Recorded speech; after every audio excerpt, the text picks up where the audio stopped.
एक गांव में एक मुर्गी थी। एक दिन उस मुर्गी ने अंडे दिए। कुछ ही दिनों में उसमें से मुर्गी के बच्चे आते हैं। वे सभी एक घोंसले में आराम से सोते थे। मुर्गी अपने बच्चों का ध्यान अच्छे से रखती थी। उधर ही उनके पास ही एक बिल्ली का निवास था।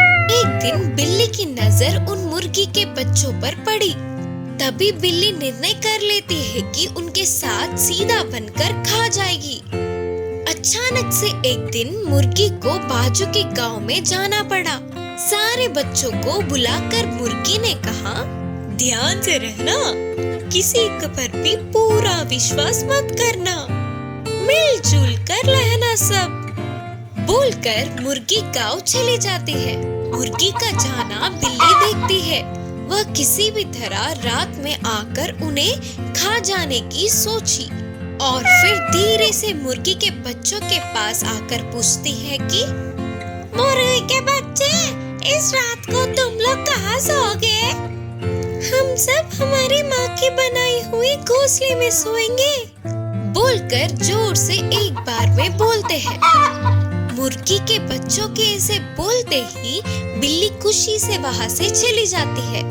उसके जाते ही मुर्गी के बच्चे आपस में बात करते हुए बोले कि माँ ने कहा था ना कि किसी पर विश्वास मत करो, इसीलिए हमें ध्यान से रहना चाहिए करके सोचते हैं। उस रात के लिए वे अपने घोंसले में खाटों को बिछाकर बाहर आकर चूल्हे के पास सो जाते हैं। पूरी रात होने के बाद बिल्ली आकर घोंसले में घुसती है तो उसके पूरे मुंह में खाटे छुप जाते हैं। वह रोती हुई वहाँ से चली जाती है। अगले दिन बिल्ली फिर से आकर पूछी, मुर्गी के बच्चों, आज की रात को कहाँ पर सोओगे? माँ की बनाई हुई चूल्हे में सोएंगे। बिल्ली के बारे में जानने वाले मुर्गी के बच्चे चूल्हे में कोयला रखकर घास के ढेर में सो जाते हैं। रात को बिल्ली के आकर मुंह लगाने पर कोयले में आग लगकर उसका मुंह जल जाता है। फिर भी जिद न छोड़ने वाली बिल्ली अगले दिन आकर बोलती है कि मुर्गी के बच्चों, तुम लोग मुझे झूठ बोल रहे हो ना? सच बोलो, मैं तुम लोगों के लिए रात को खाने के लिए भोजन लाती हूँ। तुम्हारी माँ गाँव गई है ना, तो मैं तुम्हारा ध्यान रखूंगा। आप बोलो बच्चों, आज कहाँ पर सोएंगे? ठीक है, फिर हम सच बोलते हैं। हम उधर उस घास के ढेर में सोते हैं। ठीक है, फिर मैं जाकर रात को घास के ढेर पर आऊंगा। तुम लोगों के लिए खाने ले आऊंगा, तैयार रहना। ऐसे बोलकर बिल्ली चली जाती है। उसके जाते ही मुर्गी के बच्चे उसके मुंह पर कांटों के छुपने का निशान और जले हुए घाव है। ये हमें मार के खाने आ रही है। आज किसी भी तरह हम इसका पीछा छुड़ा लेंगे। सोचकर सारे मुर्गियां मिलकर एक चाल सोचते हैं। रात को वे सब खाट छत के बिल्ली का इंतजार कर रहे थे। तब बिल्ली आकर तुरंत घास के ढेर में घुसती है तो तुरंत सारे मुर्गी के बच्चे उस घास के ढेर को आग लगा देते हैं। उस आग में बिल्ली जलकर राख बन जाती है। अगले दिन ही माँ मुर्गी वापस आती है। उसको बच्चे पूरी बात बताते हैं। वह खुशी से अपने बच्चों को अपने पास लेकर फिर कभी भी तुम लोगों को छोड़ के नहीं जाऊंगी करके बोलती है। यह सुनकर सारे बच्चे खुशी से उछल पड़ते हैं। किस्मत बदलने वाला प्यार और दया। ये बहुत पहले समय की बात है। एक साधु जंगल के नदी के पास आश्रम का निर्माण करके रहता था। उनके कई शिष्य थे। वे सभी वही रहकर गुरुजी से विद्या का अध्ययन करते थे।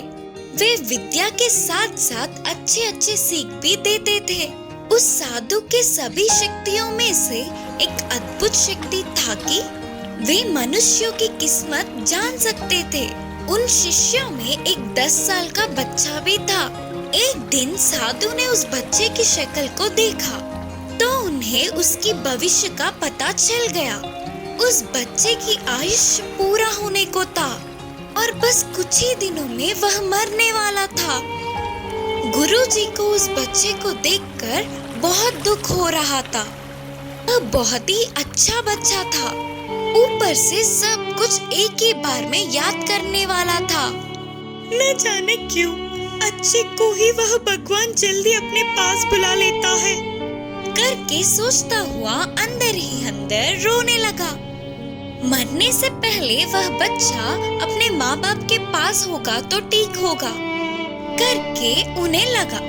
इसीलिए साधु ने उस बच्चे को बुलाकर कहा, बेटा अब थोड़े दिनों के लिए छुट्टी लेकर अपने घर जाओ। जितने चाहे उतने दिन अपने माता पिता के साथ खुशी से बिताना। वापस आने की कोई जल्दबाजी मत करना करके समझाते हुए घर भेजा।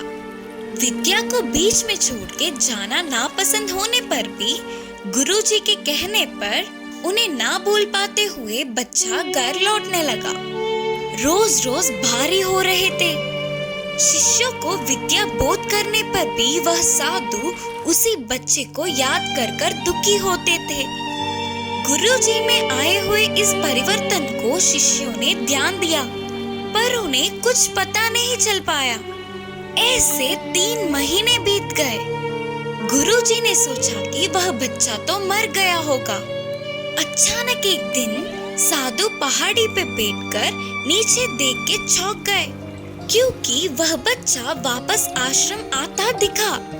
पहाड़ी के ऊपर पहुंचने के बाद उस बच्चे की शक्ल को देखने पर अब वो अपना पूरा जीवन बूढ़ा होने तक जिंदा होगा करके उन्हें पता चल गया। क्या ये संभव है? क्या करने पर इसकी किस्मत इतनी बदल गई करके सोचते हुए आश्चर्य हुए और पूछा, बेटा तेरे इधर से जाने के बाद क्या क्या हुआ पूरा बताना करके अपने शिष्य से पूछे।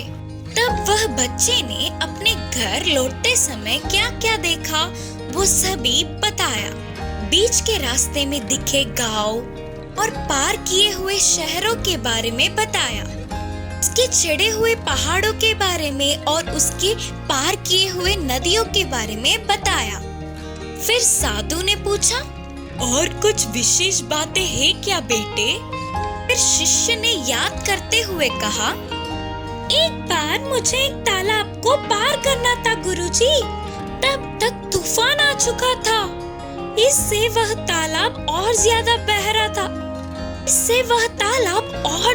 बह रहा था। उस तालाब के बीचों बीच एक मिट्टी का ढेर था। उस पे चींटियों का झुंड कहीं ना जा पाते हुए गिड़गिड़ा रहे थे। थोड़ा थोड़ा होकर वह मिट्टी का ढेर पिघल रहा था। अगर मैं थोड़ी भी देर और कर देता तो सारे चींटियां पानी में बह जाते। और गुरुजी मुझे तो उन पर दया आई, तो तुरंत मैंने बाजू के पेड़ के डाल को उस मिट्टी के ढेर से लगाकर खड़ा था। तब सारे चींटियां डाल पे आ गए। मैंने उस ढाल को किनारे पहुंचने तक पकड़े रखा। फिर मैं अपने रास्ते चला गया। मैंने उन छोटे जीवों को बचा लिया। इससे मुझे बहुत खुशी मिली। तब साधु सोच रहे थे कि अच्छा तो ये कारण है, इसीलिए देव देवताओं ने इसका आयुष्य बढ़ाया करके साधु समझ गए। इस कहानी से यह शिक्षा मिलती है कि हमारी किस्मत हमारे हाथों में ही होती है।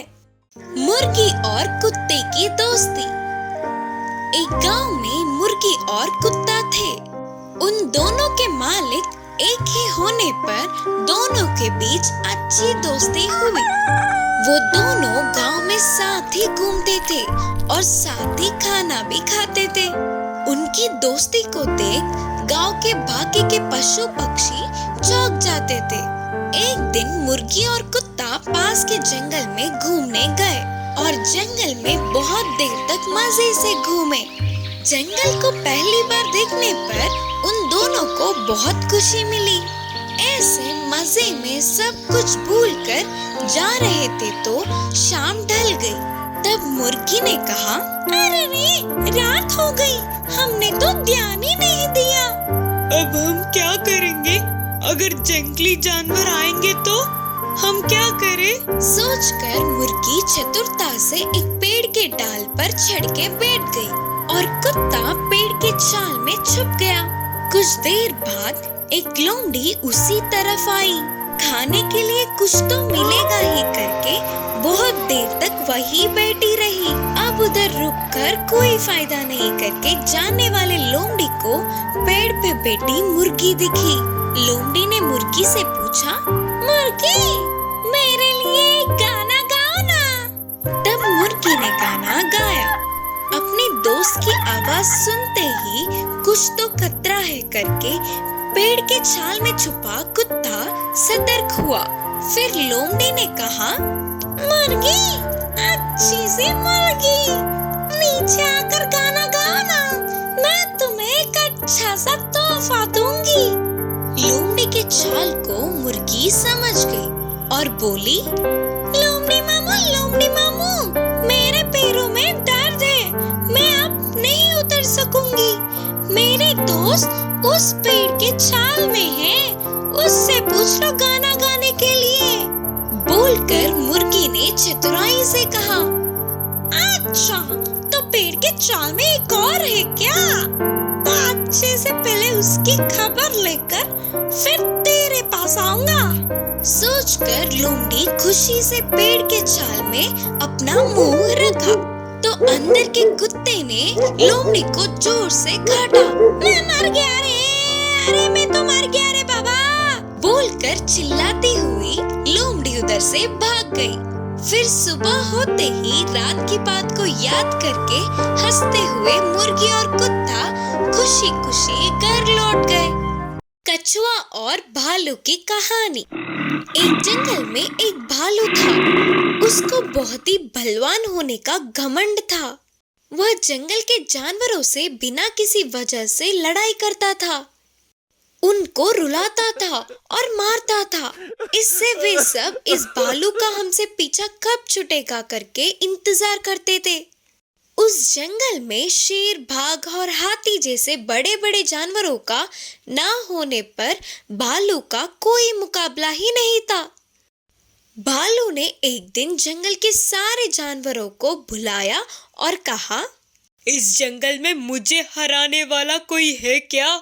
है तो मुझसे मुकाबला करे, अगर नहीं है तो कल से मैं ही इस जंगल का राजा हूँ और तुम सबको मेरी हर बात को मानना पड़ेगा। डर से कोई भी जानवर आगे नहीं आया।